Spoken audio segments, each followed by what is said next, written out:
attending this meeting virtually will be allowed to make comments if they wish to do so during the portion of the hearing designated for public comment by commenting on the BCAT government coverage Facebook page, the chat function on the WebEx virtual meeting, or via telephone at 781-270-1635. Thank you. Thank you, Mr. Priest. Gentlemen, before we start this meeting off officially with our appointments and so forth, just a real quick, last meeting we had Sherry Ellis got in touch with us, and she reached out to us about what we were doing about equality and stuff like that for the town of Burlington. So I know it's been a lot going on with a lot of subcommittees we've dealt with in the past with this pandemic that's been happening in town. So at this point, I'd like to put together a subcommittee. So between now and the next meeting, I would like to get a subcommittee together and discuss some of the things that Nick had spoke about at our town meeting, how Burlington is reacting to this. So if you could all reach out to myself or Paul with an email about this, we'll get this thing off the ground and see where we're going. Nick, if you want to reach out to Sherry and see what she's looking for, if there's anything in particular or what we're looking for, or we think that it's okay, or whatever it may be. But just let's get this thing off the ground, and we'll cover that. All right? Sounds good. All right. Okay, so that's all set. Mr. Sagarino, I believe that we're ready to go. The first article. Thank you, Mr. Chairman. Just so everybody knows that there are no public hearings on the agenda tonight, so but we will monitor. Selectman Priest will monitor comments on Facebook Live and WebEx chat, and we also have the telephone line if something comes up and the board wishes to respond to it. First up, we have Chief Kent here for a couple of appointments within the police department. Chief? Thank you, Paul. First appointment I'd like to do is a special police officer appointment. Daniel K. Houston, will be retiring on August 17th. Dan came to the Burlington Police Department in 1991. Prior to that, he was employed by the Chelmsford Police Department from May of '88 until November of 1990. In his time with the police department, Dan was a member of the NIMLAC Regional Response Team from July of 2010 until January 2018. And probably most importantly, he was a peer support officer, being appointed to that position in June of 2011. Dan's shift, since he's been here, has been midnight to 8, so many people in the community probably really don't know Dan that well, but his retiring is going to be a loss to the department. Whether you're the most senior member or the most junior member, he has a way with people in making them feel welcome, someone that people can turn to talk to, hence his position in the peer support unit. He has helped many police officers, not just in Burlington, but in the general area. He's someone that people turn to if they're having a problem. I'm glad Dan will be hopefully staying around as a special police officer. And I would request that he be appointed special police officer effective August 18th, the day after his retirement. Thank you, Chief, and congratulations to Officer Houston. Truly is a great guy. Very well-deserved retirement. And with the Chief's recommendation, I appoint Daniel Houston to the position of Special Police Officer in the Burlington Police Department and ask that the board waive its 15-day waiting period. So moved by Bob, second by Jimmy. We're going to vote on this virtual, guys, like we have been doing. So I'm going to go down the list. Mr. Hogan? Yes. Mr. Runyon? Yes. Mr. Tigas? Yes. Mr. Priest? yes. Myself, yes. It was 5-0-0, Betty. Before we let that go, is anybody would like to speak on Mr. Houston's behalf? Or are we going to have one more meeting before his retirement? Do we know that, Paul? We're not, right? No, you're not. We're not. No. Okay. So let me just start by saying Dan's been a great asset to the Burlington Police Department. And Chief Kent's 100% right. I didn't even know he was a police officer the first 4 or 5 times I met him until I saw him at a golf tournament and he told me he was a cop. I'm like, where? I didn't even know he was a Burlington police officer. So that's kind of a good thing when you do your job and no one knows who you are and you're out there. But on a personal level, he's a really, really great guy. Chief was right. He's a stand-up guy, and I wish him all the best in his retirement. Mr. Hogan, any comments? Yeah, just again, congratulations also. Let me see, let me get it. Just want to congratulate him when you put that much time in and you've stayed under the radar, but you still have the respect of your own members. It's important that when you go out the door, you know you've done a damn good job over the last 20 years. So thank you, Dan, and good luck. Thank you. Mr. Tickets, you work with him. What would you like to, we know you got to say something. Well, I'm truly amazed that someone can survive on midnights for 30-something years. Yeah. Because that's a total upheaval of your lifestyle. But yet Danny was the type of guy, I mean, he's awake at night and sleeping during the day. And even though that, that's not the so-called normal, Danny was just the normal regular guy. And like the chief said, you could always depend on him. Everybody liked him, did a great job. So I just wish Danny all the best. Congratulations. And, I'll be seeing him out there.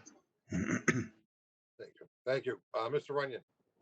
Yeah, thank you, Mr. Chairman. Yeah, let me just make it unanimous. I agree with you. Dan's a great guy. I had the good fortune of interfacing with Dan from time to time over my career with the fire department. Also had the opportunity to socialize with him on a few occasions, golf tournaments, like you mentioned, Joe. Yeah, great guy, and I wish Danny nothing but the best. Mr. Priest. Thank you, Mr. Chairman. Obviously, I extend my congratulations to Danny. It's a, from what I hear, I won't see it for a long time. A retirement is apparently a wonderful thing. Having had my father work midnight to 8 as well, I can tell you this: it takes some acclimating to readjust back to what we all consider normal daylight hours. So Godspeed on that front. Just as an aside note, Mr. Chairman, with all of the recent retirements happening during the pandemic and us having to basically just give minor well wishes, maybe we can plan some sort of recognition ceremony or something for all of the retirees during this time. The Grandview or something in a couple months, or when things lighten up, so that we can properly recognize all the employees who have since retired. Just a thought. Hope the thought's already been there, Nick. We've got the retirement guys and we got the new officers we've put on. So we've already discussed what we'd like to do when we finally get back to whatever normal is. Nick, I like your idea. Yeah. So, all right. On that, we already voted, so we're all set. Thank you. Mr. Chairman, Chief Kent has another. Yes. Okay, the second request for appointment is for a dispatcher vacancy position that was posted the beginning of July. 50 people applied for the job. Applications and resumes were reviewed, and a list of 21 candidates were picked to be interviewed. The selections were based on work experience, education. Residency was also taken into consideration for selecting the group to be interviewed. Captain Kirshner was tasked with setting up the interview. On his panel were, in addition to Captain Kirshner, Captain Greg Skean, Sergeant Tim Kirshner, Sergeant Tom Carlson, Officer Vito Costa, and Dispatcher Ed. They held 3 days of interviews, July 22nd, 23rd, and 28th. The candidates were asked a variety of questions. Some of the questions were in regards to what the candidate thought his role and responsibility of a dispatcher would be. Several other questions were scenario-based, putting the candidate into the dispatcher's role. The scenario-based questions were created to see the thought process each candidate had and what the response would be to the scenarios.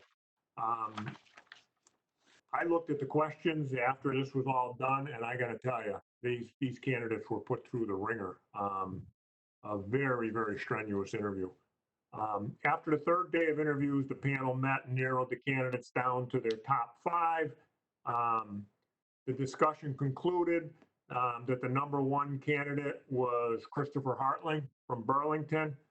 The panel's reasons for his selection were his past work experience with the state 911 department, his education, his experience working with the hearing impaired, and his familiarity with the town of Burlington. Throughout Mr. Hartling's interview, he was poised and thorough and did extremely well on the scenario-based questions, where he was able to provide other options to some of the questions. Chris is a Burlington resident. As you all know, he had done quite a few years in town government. He was self-employed for 17 years with Hartling Communications Incorporated, who dealt with the state 911 department among his many duties, along with the deaf and the Commission for the Deaf and Hearing, the Executive Office of Public Safety, the Governor's Commission on Disabilities. For 9 years, from 2009 to 2018, Chris was employed by the state 911 department, where he advised on numerous areas for this government agency as they serve disabled phone users. He developed procedures and training for startup programs for the hearing impaired. He delivered presentations regarding the agency protocol and provisions for service. And he also participated in all state mandated 911 training for his department. In the last 2 years, he was back in the private sector, working as a director for implementation for ResNev Solutions out of Waltham. Chris is a bachelor's degree from the University of Massachusetts Amherst in Arts and Business Administration in 1992, and he's also done graduate coursework at Bentley College in Waltham. As I mentioned earlier, the committee relayed to me that Chris was heads and tails the best candidate they interviewed, and I would recommend that the appointment of Christopher Hartling as police emergency dispatcher. Thank you very much, Chief. With the chief's recommendation, I appoint Christopher Hartling to the position of dispatcher in the Burlington Police Department and ask that the board waive its 15-day waiting period. So moved. So moved and seconded by Jimmy. Thank you. Gentlemen, we'll have a roll call vote again. Mr. Hogan, Yes. Mr. Runyon, Yes. Yes. Mr. Tigas, Yes. Mr. Priest, Yes. myself, yes. So 5-0-0 in favor. Gentlemen, would someone like to mention anything about Chris? I don't think he's on this. I don't know if he's on phone. Mr. Runyon's got his hand up. Go ahead, Mike. Yeah, thank you, Mr. Chairman. Just for the folks at home, perhaps, wondering, the chief mentioned the rigorous interview process. So folks at home might be saying, Jesus, this is a dispatcher position. But let me tell you, from experience, the dispatcher is, in many instances, the most important person in the event of an emergency. So, again, congratulations to Chris, and I'm sure he's going to do a great job for the Burlington Police Department. Thank you. Mr. Priest? Any comments? Sorry, Mr. Chairman, I was on mute there. Obviously, congratulations to Chris, and to echo Selectman Runyon's statement. Dispatcher is not a position to be, overlooked or demeaned, minimized in any way. And I think Chris is going to do a fantastic job. Thank you. Mr. Hogan? Yeah.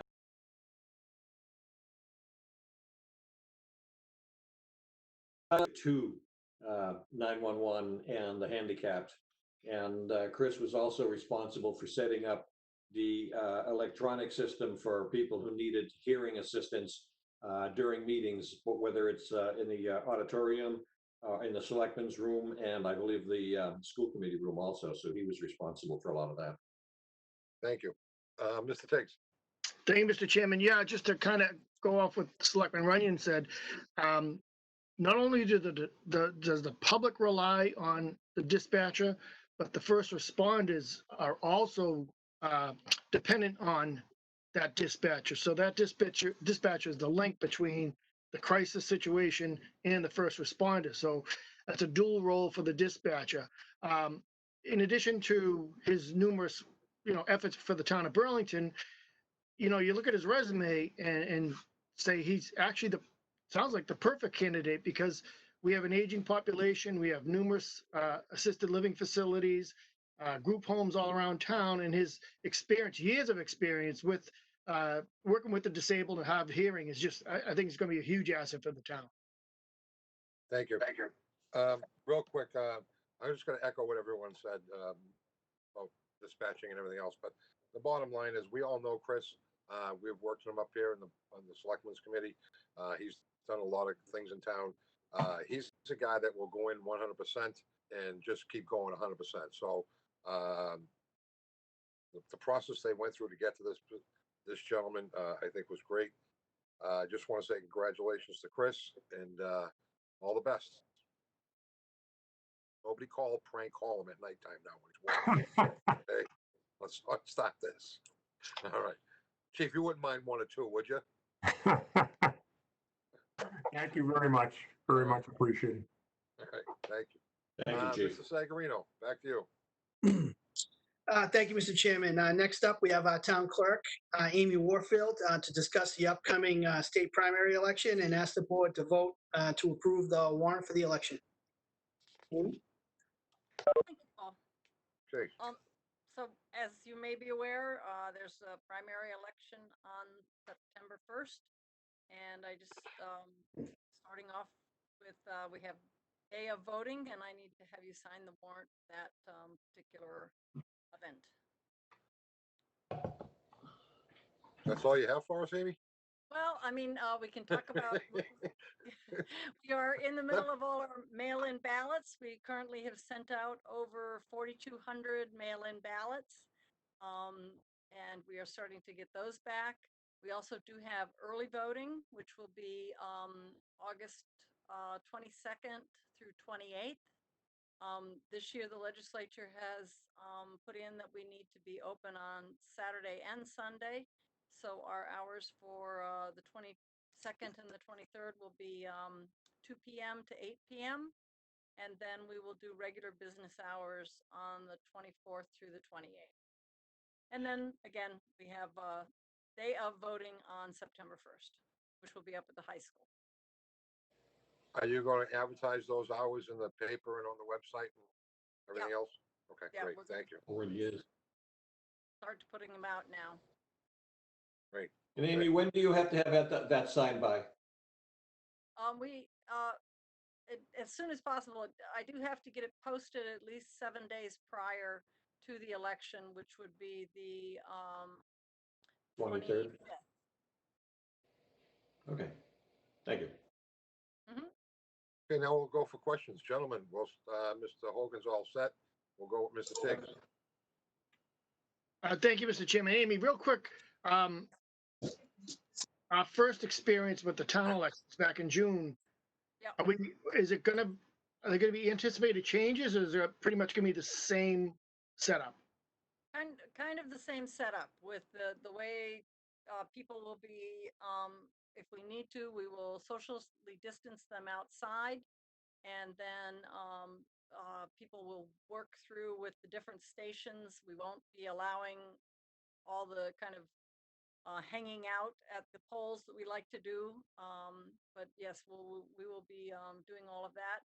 People will be recommended that they wear masks. All the poll workers will be wearing masks and gloves. We'll continue like we had done for the town election. All right, thank you. Thank you. Mr. Priest? Thank you, Mr. Chairman. Amy, so from our town election to the whole new mail-in ballot, how are the residents reacting? What are folks saying? Most people are pretty positive on it. There is some confusion for people who had always done absentee ballots, they're like, well, how is this different? And it's like, well, it's really the same. It's just that now you don't, with absentee ballots, you needed to have a reason. One of the three reasons, either you were out of town for religious reasons or you're physically unable to make it to the polls. Now you can just, everybody can send it in. And so that I think has caused or resulted in a lot of people that, maybe again are still concerned about COVID, which we should be, and just choosing to have it mailed to them. We do also offer in Burlington, because we have a drop box on the steps of Town Hall.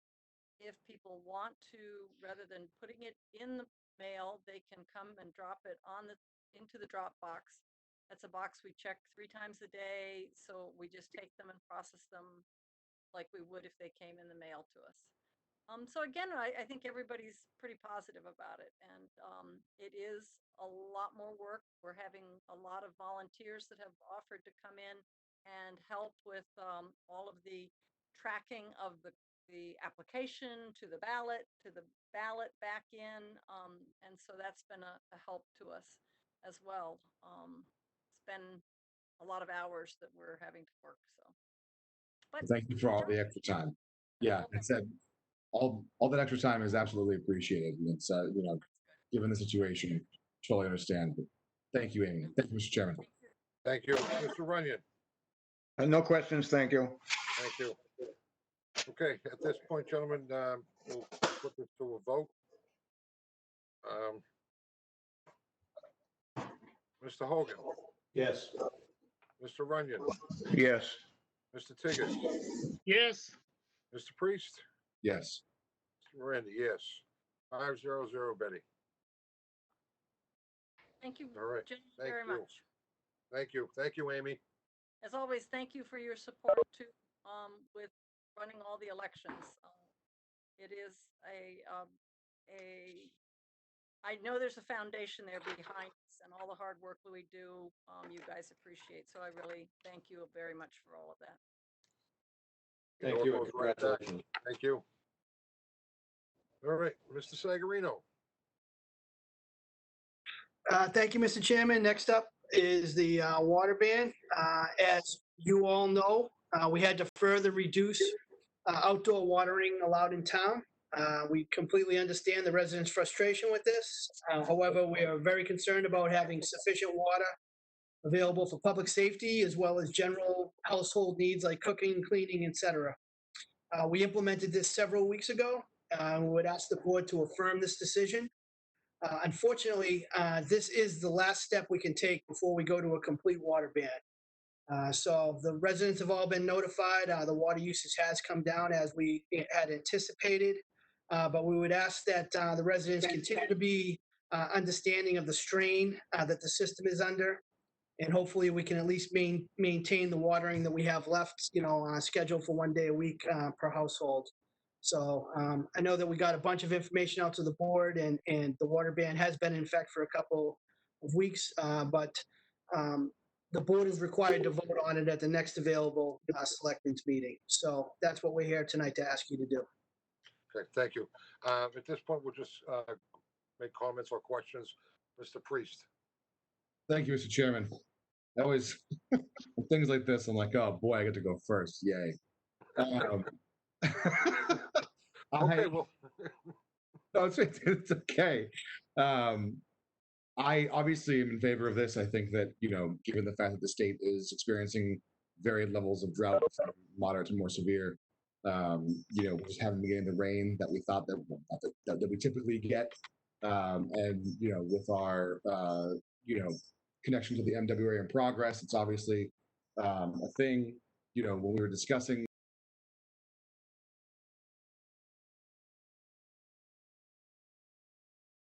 folks just kind of, are willing to take their chances almost, I guess. At least that's the way it seems as you drive around town. Some folks are still, watering, and, it's just, people need to understand the severity of this. There is not enough water. People have sent me pictures from Mill Pond, and it's down. I'm no expert, but it's down a significant number of feet. We don't have the water, and, it's not worth your lawn, to risk, not having water, either to take a shower, God forbid we ever get to that point, or, to have emergency, water on hand. It's not worth it. And I would ask folks just to consider, your neighbors and fellow community members. This is not, something that is specific to Burlington. It's happening all across the state. I'm sure it's happening other places as well. So, please just be cognizant of what is happening out there. Thank you. Thank you. Mr. Hogan, No, I'm good, thank you. thank you. Mr. Runyon? Yeah, thank you, Mr. Chairman. Yeah, this is one of those topics that you've heard me express my displeasure or irritation over the actions of a few, end up having consequences for all of us. And it's very disappointing to still drive around town today and see these lawn irrigation systems running. Very, very irresponsible in my opinion. And sadly, we have to, go to this level and minimize our watering to 1 day a week, which is pretty much, I hate to say useless, but anyway, I'm on board with, with the 1 day watering program, and hopefully we'll get out of this drought situation and we'll get through this eventually. Thank you, Mr. Runyon. Mr. Tigas? Thank you, Mr. Chairman. Once again, thank the residents for their cooperation. Again, if your lawn is brown, it's because of a drought, which means you're not getting the water, which means the town doesn't have the water. We have the same problem that every resident has. However, on a little bit of a more positive note, I have noticed in the last few days, and I actually saw another one today, water trucks at residential houses. And whether or not they have a pool, I don't know. But I've noticed about 3 or 4 in the last 3 or 4 days. And again, another one today. So the residents who want the water, or I'm assuming that because the water trucks are there, they're, getting their water another way without having to affect the rest of the town. And if that's the case, I want to thank those residents for doing that. Thank you. I've got no comment. I think everyone knows how I feel about this, so I've already said it 1,000 times. So now we'll take a vote on this. Mr. Hogan, Yes. Mr. Runyon, Yes. Mr. Tigas, Yes. Mr. Priest. Yes. Yes. Mr. Randy, yes. 5-0-0, Betty. All in favor of the water restriction. Thank you. Okay, next we have Mr. Sagarino up again. Thank you, Mr. Chairman. Tonight, I will be asking the board to consider a vote to decertify the TIF agreement that the town has in place with Keurig, now known as Keurig Dr. Pepper, due to Keurig's failure to meet their commitment to have 768 full-time employees at the certified project location on South Ave. Based on their most recent filing with the state, they currently have approximately 597 employees at this location. In addition, the company had previously promised a very robust community benefits program that just never really materialized over time. I will call your attention to the difficulty we had in tracking down the sponsorship of the town's 4th of July parade last year as an example. Unlike the town's other TIF agreements, which were really quite modest, this TIF agreement involves a meaningful amount of tax dollars that can be put back onto the books to offset the tax burden of residents and other businesses moving forward. The company headquarters is now in Plano, Texas, and we have had difficulty reaching someone there to discuss this with until recently. Melissa and I spoke to them, and unfortunately, they didn't even seem to know that they had a tax agreement here in Burlington, which is really unfortunate. That said, at the end of the day, I think this was a great project for the town and for Keurig. As a result of the TIF, Keurig received an exemption on their property value that they were able to use to help finance the construction of their building. And the town has received in return, a beautiful corporate headquarters of a world-renowned company that I think we're all very proud to have here in Burlington. I do think that this non-compliance on the job creation, that this would be an opportune and fair time to end this agreement for both parties. I'm done speaking now, Mr. Chairman, but I am open for questions. And in addition, we have invited our town council, Lisa Mead, here in the meeting if the board would have any legal questions associated with this request. And we also do have one call-in user here, and I'm not sure, we were dealing with a nice person over at Keurig named Andrea, and I'm just not sure who our call-in user is. So if as we move through this, if we can just ask that person if they would like to speak on this topic, if it is indeed Keurig, then I would appreciate that, Mr. Chairman. Okay, well, why don't we start with that caller, see if she's that person Okay. you're speaking about, and then we'll go right to our members. Okay, call-in user two. There's only one call-in person not identified. This is Vicki Drawn. I'm the Vice President of Corporate Communications for Keurig Dr. Pepper. I was Oh, notified thank about an hour ago of the agenda, and don't have any comments to speak for Keurig Dr. Pepper, but I'm happy to be honest. I am on the phone. Happy to be here. Just wanted to listen in and again hear what the agenda item was. And then I did speak with Paul, I think last year regarding July 4th, which we did sponsor. So, and we were happy to do it. Thank you, Vicki. Thank you very sir. much. So let's start with Mr. Runyon. Questions, Mike? No, Mr. Chairman, I really have no questions. This is our second go-round on this. So I'm familiar enough with it to be comfortable to vote on it tonight. Thank you very much. Mr. Hogan?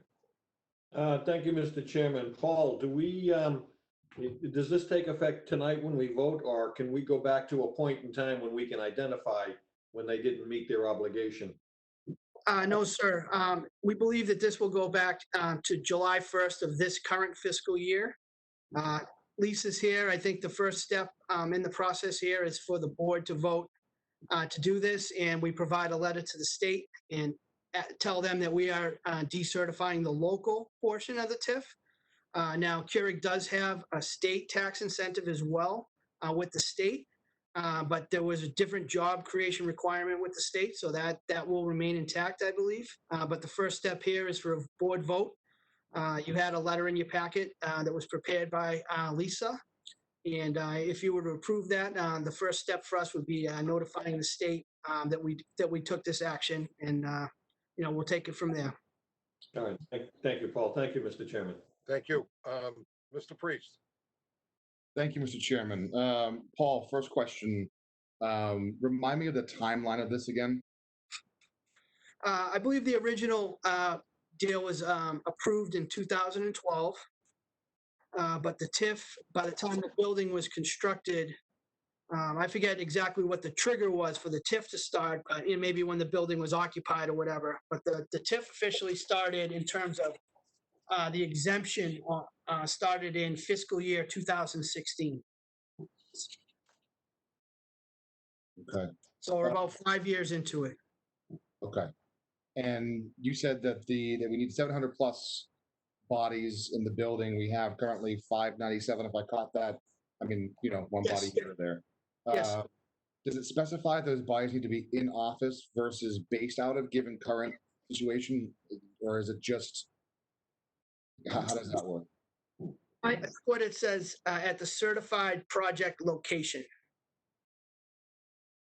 So on site, I believe the purpose was we would benefit from having those employees here in town. Okay, so it's more specific to physical bodies in the physical body. That's correct. Okay. Okay, that's all I have. Thank you. Thank you. Mr. Tagus? Thank you, Mr. Chairman. Paul and Lisa, one quick question. If we vote to end the TIF, and can Keurig start the process over again by meeting that employment requirement, or does this vote end it right then and there? Paul, do you want me to address that? Yes, please.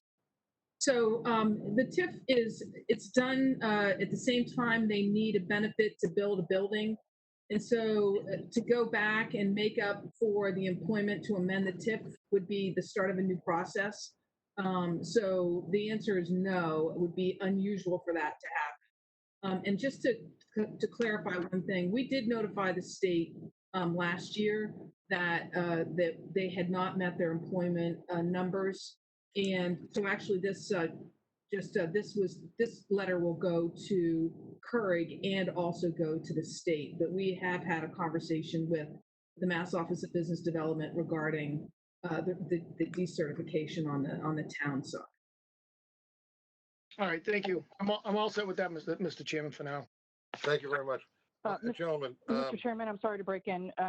This is Vicki Drawn again, just to clarify that we are co-located in Burlington, Massachusetts and Plano, Texas. And all of our material, our communications material, including all press releases and all corporate material does state that. okay, great. Thank you. Thank you very much. I forgot where I was going to go. How's that one? Pretty good, huh? No, I was just going to say, I think that this is a good move for us as far as the town goes. The TIF wasn't being met. It gets them out of it, puts us back on the map again with taxes, hopefully, to the community. I need a motion on this. I believe, Jim, you have something you'd like to possibly read there for us? Yes, Mr. Chairman. I move that the town, pursuant to paragraph 5 of the company's obligation under the tax increment financing agreement by and between Keurig Incorporated and the town of Burlington dated May 21st, 2012, that the Board of Selectmen vote to decertify the Keurig Green Mountain Company and advise Massachusetts Coordinating Assistance Council of same, and further inform Keurig Green Mountain Incorporated that the basis for the decertification is the failure of Keurig to employ 768 full-time employees at the certified location pursuant to paragraph 1 of the company's obligations under the TIF agreement. And further, that the Board of Selectmen does hereby revoke the TIF agreement and decertify the company, and the company shall be taxed at the full and fair tax rate applicable to the property commencing July 1, 2020. And finally, that the chair shall be authorized to sign a letter on behalf of the board notifying the company of this vote. Do I have a second on that? Second. Second by Mr. Hogan. Gentlemen, we're going to go with the vote now. Excuse me, Mr. Hogan, Yes. Mr. Runyon, Yes. Mr. Tigas, Yes. Mr. Priest, Yes. myself, yes, 5-0 in favor of it. If I may say real quick that, Vicki, thank you very much for calling in on this. Sorry we didn't have any major questions for you, but it was just nice to have someone from Keurig show up at the meeting and take part in it. So thank you very much. Thank you. Thank you all. Take care. Okay. Bye-bye. Lisa, thank you for your time too. My pleasure. Thank you very much. Everybody have a great week. Stay Yeah, healthy. nice to see you, Lisa. Good to see you guys. All right. Okay, so that almost wraps up our meeting for tonight. We're gonna go with subcommittee reports right now, but prior to doing that, there is one thing that I'm gonna bring up myself personally. I would like to bring the condolences to the Karaka family. Jerry was a police officer in town for over 40 years. We all know him. Everybody knows him. He was a great guy, a stand-up guy, and the family's been through hell the past 5 or 6 years with everything they've gone through. So my condolence goes out to his son, his daughter, his daughter-in-law, and the rest of the family. Anybody would like to make a comment about Jerry? I'd be more than happy to listen in right now. We'll start, Mr. Hogan. Any comments? You've known Jerry a lot. No, I don't. I didn't know. I didn't know him, but again, knowing the work that it takes to, in this particular case, get through 40 years is outstanding, and I thank him for his service, and I send my condolences to the family for their loss at this time. Thank you, Mr. Tigas. Thank you, Mr. Chairman. I did get the pleasure of working with Jerry for a few years. He was like a mentor to many of the younger officers. And one thing I always remembered about him is every single day, I saw him smile. He always had a smile. And I don't think I ever saw him mad. So it was a pleasure working with him. Um, Great guy. He will sorely be missed. Thank you. Mr. Runyon. Yeah, Joel, caught me off guard. First I heard of it was just now from you. So, yeah, again, Mike, I knew Jerry pretty well. I knew his boys even better.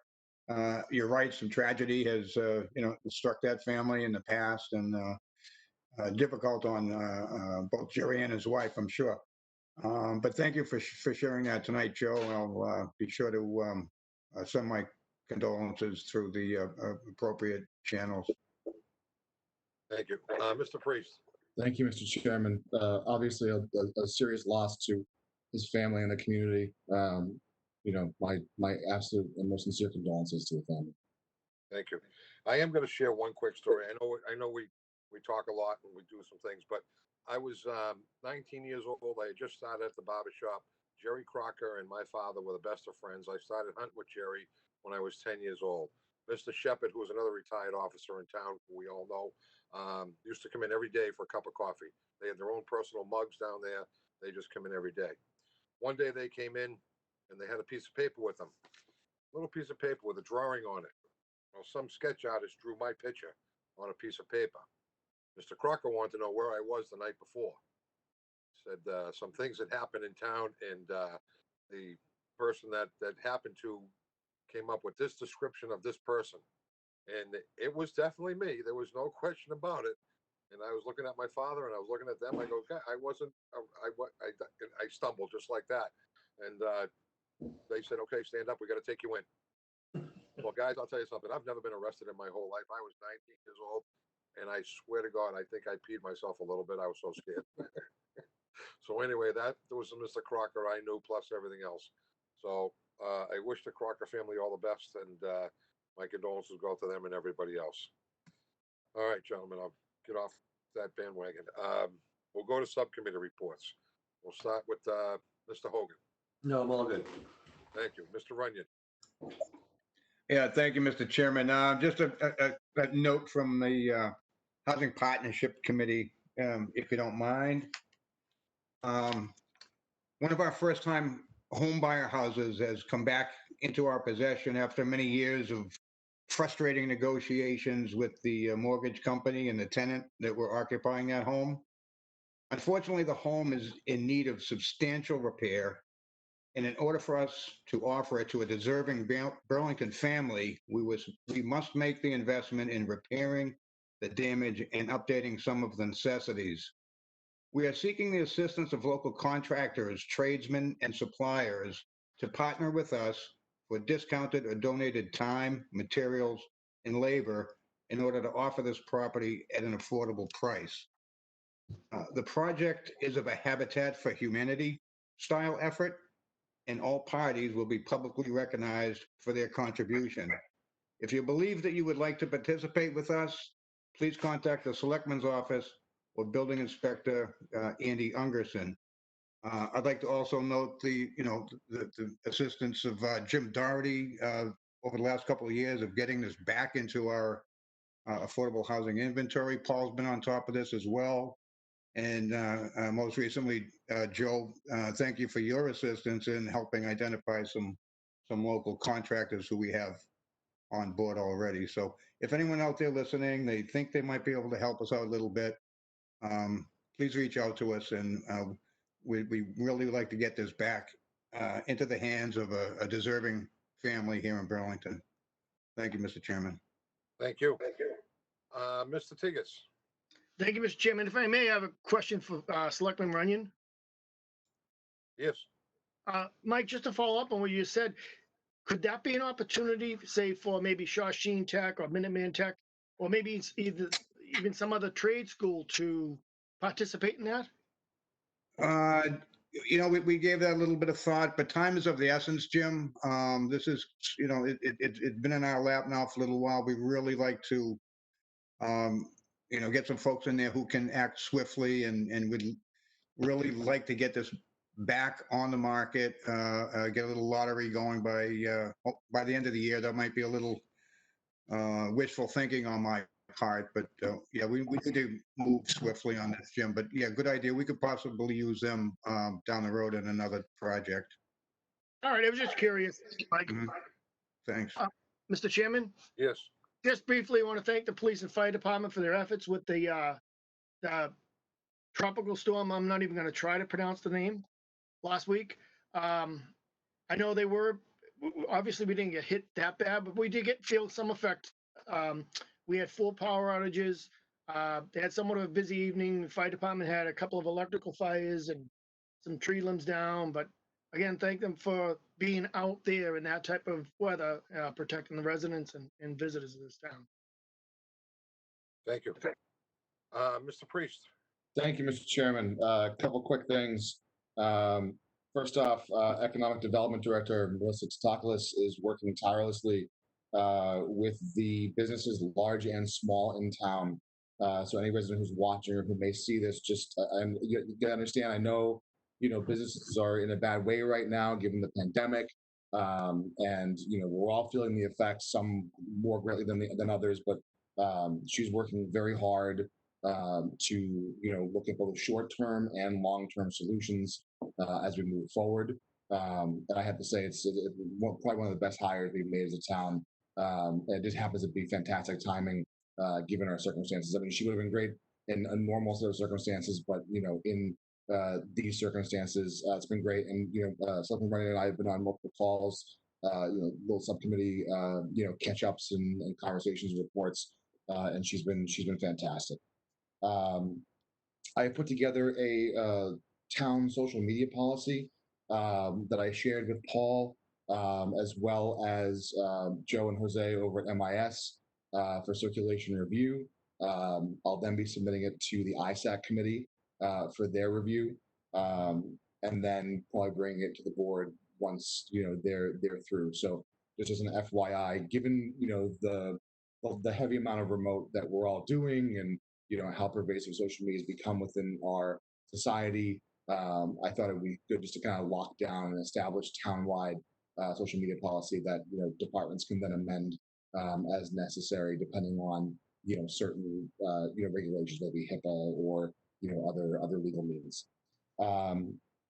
And then lastly, the sculpture park. If anybody is driven by Grandview, the police department, you'll see 4 of the 6 sculptures are up and looking mighty snazzy.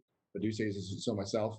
Huge thank you, obviously, to John Sachs, Barbara LaRue, the business community. Bob Buckley's been a huge help. Michael Wick over at the library. Just massive amount of players involved in making this happen, and the installations have been going well. So again, a huge shout out to the DPW for all their assistance in collaborating with John and the artists to get those up. Tomorrow morning at 10 a.m., the big dog is coming. So if folks want to check it out, our very own big dog sculpture is going to be on the corner of the common at the intersection there. You should really check it out, because I mean, just from the pictures, it looks fantastic. I can't wait to see it in person. So very, very cool. A couple of notes. The last sculpture is hopefully slated for September. We're working on some online programming, hopefully, so we can get folks more engaged. We've already had we've done a social media campaign, if you will, called Pose and Post, so people can go out and pose with the other sculptures and then post it to social media. It's been going really well. I've been seeing some folks get out there, and we're also checking into any requirements around ADA compliance to make sure that the area is accessible for folks to come and view the sculptures. So just a fun update, and once the dog's in, folks just go start checking it out. It's just really, really cool. Thank you. Thank you. I'm going to finish my chairman's report at this point. Nick, just to while it's fresh in my mind, do we have a name for the big dog, or is it just big dog? I don't know. I'm sure that the sculpture has a name to it. I don't know off the top of my head, so I just been calling it. Let me tell you where I'm going with this. Maybe we should have a little contest. Little contest coming up in town. Name that dog. Representing the town of Burlington coming in. Maybe the sculpture committee can set up something where, I don't know, whatever. Name that dog. You know I what I like mean? it. Yeah. So, I'm going with Guido, but other than that, I don't know what you're doing. Now, back to my subcommittee report. Paul, I got to tell you, Mr. Sagarino, we missed you. Last Thursday, Mr. Denizio, was it Thursday or Friday? Thursday, we had a little ceremony top off. Mr. Runyon was there, Mr. Denizio, bunch of people from the town were there. We held the building up, but I will say this, Mr. Denizio, you did a fantastic job with the microphone. You are not shy in any way whatsoever getting that microphone and speaking on behalf of the town. So I want to say thank you to that, and thank you to Mr. Changes for putting together the coffee and donuts and a little bit of a time we had. But once again, Paul, we're truly missed by me personally. Was Paul gone? Was Paul gone? I never said I miss Paul. Paul, I'm trying to help you, buddy. Trying to help you. That's all I really had. I was going to bring up the park. I was going to call it a dog park, but it's a sculpture park. So we're all set there. Other than that, I don't have anything. Mr. Sagarino, you're up. Thank you, Mr. Chairman. Just a quick update to the board. As you guys are aware, Andy Ingerson has chosen not to proceed in terms of trying to take over the building commissioner's position. So we posted an advertisement, and I'm just putting together a small group of people to help out with the interviews. And I just want to let the board know that, I've decided to have Kristen Kasner from the planning department, John Clancy, our former building inspector, Joanne Faust, our HR director. I was considering reaching out to Rick Parker and asking him whether he or someone from the chamber would like to participate with us. And then I think either trying to decide between John Denizio or Melissa to tackle this, but also Selectman Priest has expressed an interest in participating in that as well. So I just wanted to update on the board that we have a small committee. There's been an ad posted, and resumes are starting to come in on that. So very special thank you to Andy for working with us to try to fill that slot in John's absence. I feel like he did a tremendous job. I think at the end of the day that he decided it just wasn't the job for him. And, we're real happy with that decision, and he'll remain with us as the assistant in the position. So very, very special thanks to Andy on that. Thank you, Mr. Chairman. Thank you, Mr. Sagarino. I think that's quite the committee. I don't know if Mr. Denizio or Melissa's going to get on that, but that's a group of people. Really is. That will be quite the question and answer session.